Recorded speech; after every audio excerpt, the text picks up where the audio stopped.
देसी सास और अमेरिकन बहू का दूसरा भाग। जैसा कि आपने पहले भाग में देखा था कि मनोरमा को उसकी बहू का बर्ताव कुछ ठीक नहीं लग रहा था। वो उसके बहू के बर्ताव से थोड़ी परेशान थी।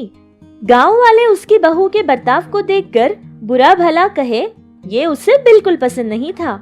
इसीलिए मनोरमा ने ये इरादा कर लिया था कि वो अपने प्यार से उसके बहू को बदल देगी, यानी उसके बर्ताव में बदलाव लाएगी। ओफो, ये विलेज भी ना, कब तक हमें यहाँ रहना पड़ेगा? ये कमरे में रह रहकर मैं बोर हो रही हूँ। हम अमेरिका वापस कब जा रहे हैं? अमेरिका? 2-3 कंपनीज में मैंने जॉब के लिए ऑलरेडी अप्लाई किया है। जो सिचुएशंस अभी चल रही हैं, इनमें मेरा जॉब कंफर्म होने के लिए 6 महीने नहीं बल्कि 2 साल भी लग जाएंगे। तब तक के लिए मैं बैंगलोर जाकर आऊंगा, तुम यहीं रहना। What? 2 years? मुझसे नहीं होगा। यहाँ तो कोई फैसिलिटीज नहीं है और बार बार पावर कट भी होता है। बाहर जाने के लिए कोई कैब भी नहीं मिलता और यहाँ के ऑटो रिक्शास याक कितनी डटी होती हैं। ये गांव और इस गांव के लोग उनके चिकने चिकने चेहरों से ऐसे देखते हैं जैसे मुझे निगल जाएंगे। I hate this place. Oh my God Deepti, ये तुम क्या कह रही हो? तुम्हारे समझ आ रहा है? This is my house, my place. मैं यहीं पला बड़ा हूँ। You can't be so rude. अब हम कोई अमेरिका नहीं जाएंगे। मैंने तुमसे झूठ कहा था। वैसे भी हमने जितना भी पैसा कमाया था, हमने वही सारे पैसे खर्च कर दिए थे। अब मेरे पास कोई पैसा नहीं है। अगर ऐसे सिचुएशन में मेरे फैमिली का सपोर्ट मुझे नहीं मिलेगा तो मैं कुछ नहीं कर पाऊंगा। पति की कही बातें सुनकर दीप्ति को बहुत बुरा लगा था और वो सारी रात रोती रही। उसके पति के पास कोई नौकरी नहीं है, इस बात से भी ज्यादा दुख उसे इस बात का था कि उसे अभी उसी गांव में रहना है। सुबह होने के बाद श्रीधर तैयार होकर गांव के लिए निकलता है और निकलने से पहले अपने माँ बाप से कहता है कि उसे बैंगलोर जाना है और वो 10 दिन तक वापस नहीं लौटेगा। और उस वक्त भी दीप्ति सो रही थी। अरे बेटा, कोई चिंता करने की बात नहीं है। मैं दीप्ति का पूरा ख्याल रखूंगी, तुम अपना ख्याल रखना, ठीक है? अरे माँ, मैं जानता हूँ तुम कैसी हो, लेकिन दीप्ति के बर्ताव से तुम लोगों को कहीं दुख न पहुँचे, बस इसी के बारे में सोच रहा हूँ। अरे ये सारी बातें मैं संभाल लूंगी। शहर में पली बड़ी लड़की है ना, ये सारे काम सीखने में उसको थोड़ा समय लगेगा।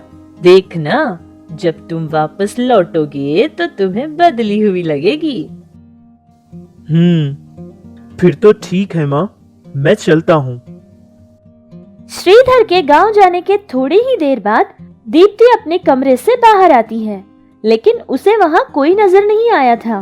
फिर वो अपने रसोई घर में जाकर देखती है, लेकिन उसकी सास वहाँ भी उसे नजर नहीं आई। फिर वो अपने ही घर के बगीचे में जाकर देखती है, मनोरमा वहीं फूलों के पौधों को पानी डाल रही थी। दीप्ति बेटा, आओ आओ, देखो ये सारे पेड़ पौधे कितने अच्छे लग रहे हैं। वो गुलाब के फूल तो देखो, कितने खूबसूरत है ना। माँ जी, पापा कहाँ हैं? कहीं दिखाई नहीं दे रहे हैं। वो श्रीधर को छोड़ने गए हुए हैं, आ जाएंगे थोड़ी देर में। अच्छा दीप्ति बेटा, मेरा बनाया खाना तुम्हें अच्छा नहीं लग रहा है ना, तो एक काम करो, आज खाना तुम बना लेना। मैं? हाँ, मैं बना लूंगी। वैसे भी मैं बहुत बोर हो रही थी। दीप्ति ने रसोई घर में बहुत मेहनत की थी। YouTube में देखकर 2-3 तरह की रेसिपीज भी बनाने लग गई थी। बहुत देर तक वो बेचारी रसोई में ही रह गई थी।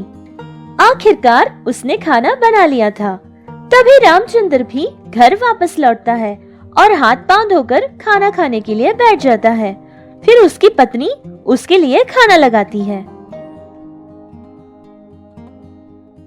थू थू, अरे ये तुमने क्या बनाया है? इसमें तो इतना नमक भरा पड़ा है। अगर इतना नमक खाऊंगा तो बीपी बढ़कर मैं तो मर ही जाऊंगा। श्श्श, धीरे बोलिए, धीरे। वो छोड़ दीजिए और ये दाल से खा लीजिए। अरे ये क्या दाल बनाई है तुमने? ये तो ठीक से गली भी नहीं है। आज तुम्हें क्या हो गया है? अरे मैंने कहा ना, धीरे बोलिए, धीरे। ये खाना मैंने नहीं बनाया है। ये तो सारा खाना दीप्ति ने बनाया है। बेचारी 2-2.5 घंटों के लिए तो रसोई में ही रह गई थी। अच्छा, तो तुम्हें पहले ही बताना चाहिए था ना। वाह, मजा आ गया। क्या स्वादिष्ट खाना है। थोड़ा और डालो मुझे। ये कहता हुआ रामचंद्र और खाना मांगकर पेट भर के खाना खाकर वहां से चला जाता है। उन दोनों की बातें दीप्ति अपने कमरे से सुन रही थी। फिर थोड़ी देर बाद वो खुद भी खाना खाने के लिए वहां आकर बैठ जाती है और अपने लिए खाना लगाती है। इसमें तो सच में बहुत ज्यादा नमक है, लेकिन खाना मैंने बनाया है ये बात पता चलते ही पापा ने मेरे खाने की इतनी तारीफ क्यों की थी? और सारा खाना खा लिया था उन्होंने। अगर खाना अच्छा नहीं था तो उन्हें छोड़ देना चाहिए था ना। अरे बेटा, तुमने इतनी मेहनत करके खाना बनाया था। अगर वो कह देंगे कि खाना अच्छा नहीं था तो तुम्हें तो बुरा लग सकता था ना, बस इसीलिए। और वैसे भी मैंने भी जब खाना बनाना नया नया सीखा था तो मेरे साथ भी ऐसा ही हो जाता था। तुम भी नहीं हो, ऐसा होता रहता है। आहिस्ता आहिस्ता तुम्हें भी आदत बन जाएगी। माँ जी, उस दिन आपका बनाया खाना मैंने नहीं खाया था और पता नहीं क्या क्या कहकर वहाँ से मैं चली गई थी। हो सके तो मुझे माफ कर दीजिए माँ जी। इस तरह शाम हो गई थी। फिर अचानक उनके घर की बिजली कट गई थी।